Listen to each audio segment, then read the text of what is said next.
Welcome to the Sage's Workshop. It's your boy King Covington. And here we're back to part 3 of my first 30 days in YouTube series. But first I want to say sorry for the delay again on my videos. I know I'm being a scrub, my bad. But these last 2 months of life transformations that me, my wife, and my family have been making and trying to get this bus finished, trying to get this bus put together, man, there'll be more videos on that in the future, I promise. Don't worry, you'll be able to catch up and see everything that's going on.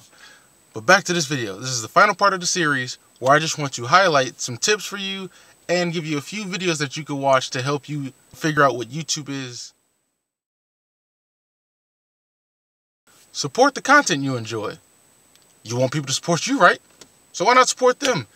Likes, shares, comments, you know how it goes. You said at the end of your videos, you need it, they need it too. And if you can, and if they're providing an option to donate, then donate. The next tip, though, is in direct response to that, turn off bad videos. If I put up a bad video and you get to a certain point and it's good up until there, turn it off. Don't just let it play. Turn off bad videos so that your content creators can know. We all look at the analytics if you're making videos. I look at them all the time. I see where the videos fail and I make adjustments from there forward. Because if the video's good for 2 minutes out of 5, then no other 3 minutes could have been garbage, or maybe whatever's at the 2-minute mark could have been trash. I need to figure out why they stopped watching there and didn't finish. That's what everyone needs to do. Plus, if you keep watching bad videos, people are going to think, oh, they like it, and then they're going to keep making bad videos, and then you're going to be mad about your content creator making a bad video, and it's going to be your fault. So no, turn them off so they can know.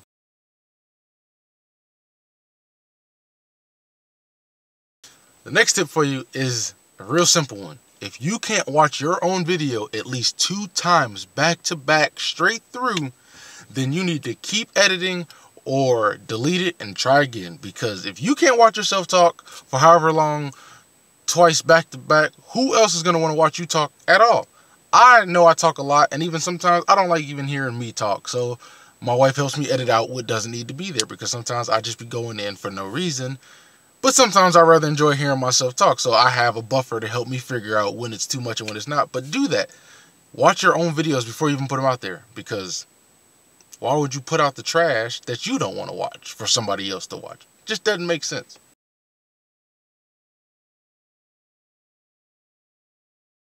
Your support team.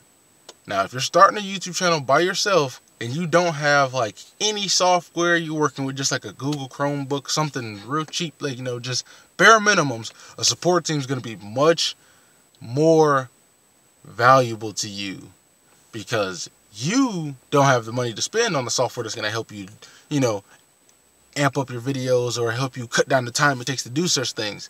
So if you're doing it by yourself, you're going to be spending all day trying to get one video out. Versus if you have a support team, you'll be able to have somebody doing a little bit of research for you, somebody doing some scripts, somebody doing some editing, somebody to get things rolling. Lucky me, I have a wife. She's kind of forced into it. I mean, she could say no, but then I just mope and she'd be annoyed, and then she'd do it anyway. And she's kind of a perfectionist, so she goes above and beyond, which is great.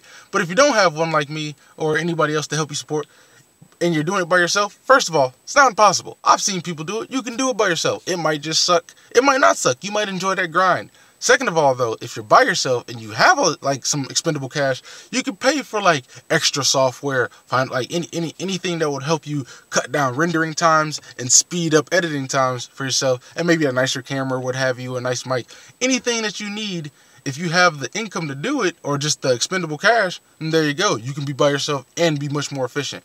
But don't think you can't do it by yourself without a team and without money, because it's possible. It just might take a little extra work. You're here because you don't mind working hard. You ain't here trying to be easy. If you could go viral, you just would. You can't. Everyone can't do it. It's almost impossible to try to figure out how to. It's pretty much just a luck-based system. Hashtag RNJesus.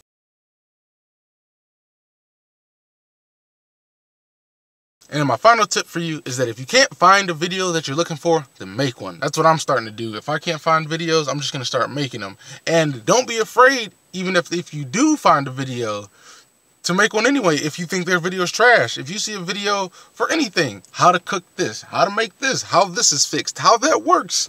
If you find it and you're like, damn, that video was garbage, I can make something better, then make it. And then if, hopefully enough, if it actually is better, enough people will watch it, and then look at you. You'll replace their spot on the search engine chart where you'll sit there and they won't. And then bada bing, bada boom, you're starting to roll in that YouTube ad revenue, baby. It's how it's got to go. So don't be afraid to outdo your idols, because what? They outdid somebody to get their video sitting up there. So feel free, but definitely. I'm going to leave you with a couple people. If you go watch some of Video Influencers videos, I'll leave the links down in the description below. They have some good videos on how to make revenue, work a little faster, and things that you could buy if you have the cash, and how you could get the ball rolling for yourself starting YouTube, and any various tips and tricks. They got you there. Roberto Blake.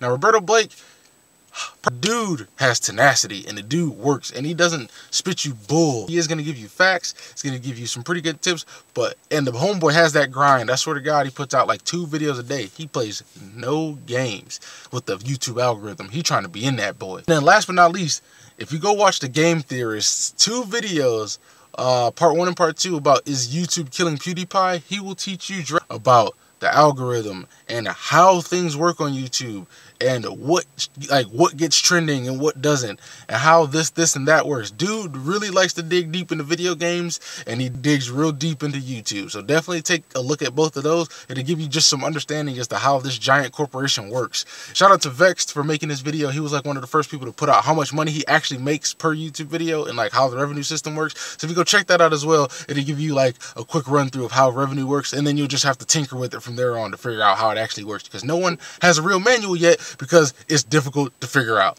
And that is it today from your boy King Covington at the Sages Workshop. If you liked it, show somebody else might like it. Thank you for venturing into the Sages Workshop. Peace.